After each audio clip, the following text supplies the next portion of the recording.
वो बहुत बड़ी सक्सेस है इंडिया की, मैं ये समझती हूँ। और वो सक्सेस इस तरीके से है कि भारत ने first time ever in history अपनी जो एक्सपोर्ट्स हैं वो $400 बिलियन का टारगेट अचीव कर लिया। इंडिया ने 2018-19 में मेरा ख्याल है अपना जो टारगेट रखा था एक्सपोर्ट का वो $330 बिलियन के करीब था। अभी वो $400 अरब पे पहुंच गए हैं। पाकिस्तान टूरिस्ट डेस्टिनेशन है, टूरिस्ट डेस्टिनेशन है।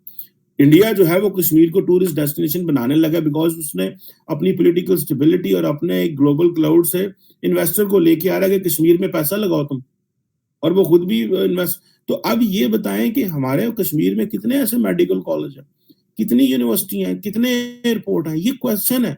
जब हम उनको सिर्फ और सिर्फ कश्मीर का इस चीज पर नारा लगाएं, वो कहते हैं सानू रोटी दो, असि आने हैं कश्मीर जिंदाबाद। वो कहते हैं हमारे साथ अच्छा करो, हम कहते हैं कश्मीर जिंदाबाद। सो ये चीजें जो है मुझे ऐसे लगता है कि हमें थोड़ी सी समझनी चाहिए, हमें इस पे काम करना चाहिए। आपने सबसे पहले घबराना नहीं है, बाहसियत कौम हम इसका मुकाबला करेंगे। इंडिया की जो एक्सपोर्ट्स हैं वो $400 बिलियन के टारगेट पे पहुंच गई है, और ये एक बहुत बड़ा। अब पाकिस्तान की एक्सपोर्ट जो है वो $32 अरब पे है। अब उनके पास एक बहुत बड़ी अपॉर्चुनिटी है कि वो दुनिया को लेके आ सकें और कह सकें कि देखिए आए आप कश्मीर में आए, हम आपको ये फला इन्वेस्टमेंट। देखिए कारोबारी शख्स जो होता है उसको कोई चीज नहीं चाहिए होती, उसको ये चाहिए होता है कि जनाब वो अपनी उसको इन्वेस्टमेंट चाहिए होती है, उसको डेस्टिनेशन चाहिए जहां से वो प्रॉफिट बना सके। मैंने 2018-19 में मेरा ख्याल है अपना जो टारगेट रखा था एक्सपोर्ट का वो $330 बिलियन के करीब था। अभी वो $400 अरब पे पहुंच गए हैं।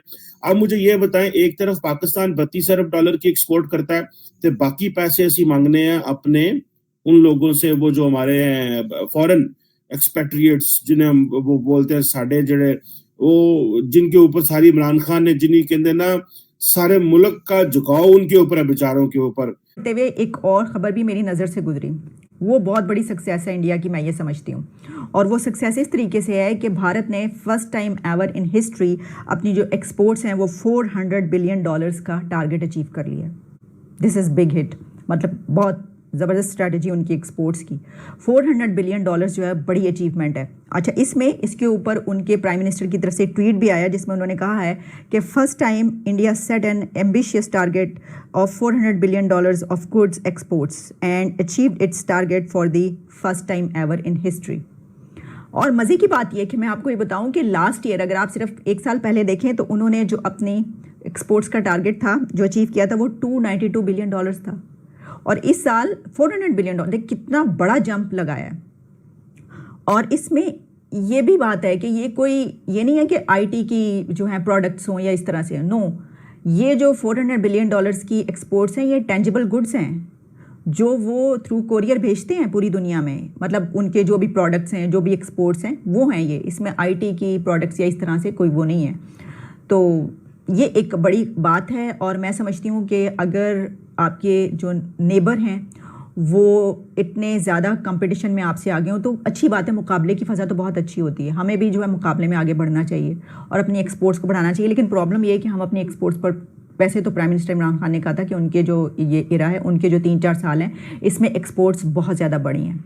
अब कितनी बड़ी हैं ये मुझे नहीं पता, लेकिन मसला ये है कि एक तो हमारी एक्सपोर्ट्स हैं थोड़ी सी, और फिर हम कोई तवज्जो नहीं देते। हम देख लेना किस किस्म के कामों में हम फंसे हुए हैं और कहाँ हम तो हमारी एक्सपोर्ट्स, इसी को आप देख लें, जिस तरह मैंने बात की ट्रेड की, तिजारत की, कि वो दोनों कंट्रीज़ कितने एक दूसरे के दुश्मन समझे जाते हैं, वो अपनी ट्रेड जारी रखे हुए, लेकिन हमने अपनी ट्रेड जो है वो ख़त्म कर दी। हमने नहीं की। हम इतने बड़े चौधरी बनते हैं, प्रधानमंत्री बनते हैं, इसको क्या करना चाहिए कि हम कहते हैं कि नहीं हम तो नहीं करेंगे भाई, ये इन्होंने किया हमारे साथ, हम तो ये नहीं करेंगे, हम तो ये करेंगे, हम तो वो करेंगे वगैरह, इस तरह की चीज़ें चलती रहती हैं। तो मैं अब आप देख लें कि अगर $400 बिलियन की एक्सपोर्ट है, फॉरेन रेमिटेंस भी उनको आ रहा है, उनके जो जिसे बोलते हैं कि फॉरेन रेमिटेंस भी आ रहे हैं, एंड प्लस उनके पास जो फॉरेन एक्सचेंज रिजर्व भी अच्छा भला पड़ा हुआ है।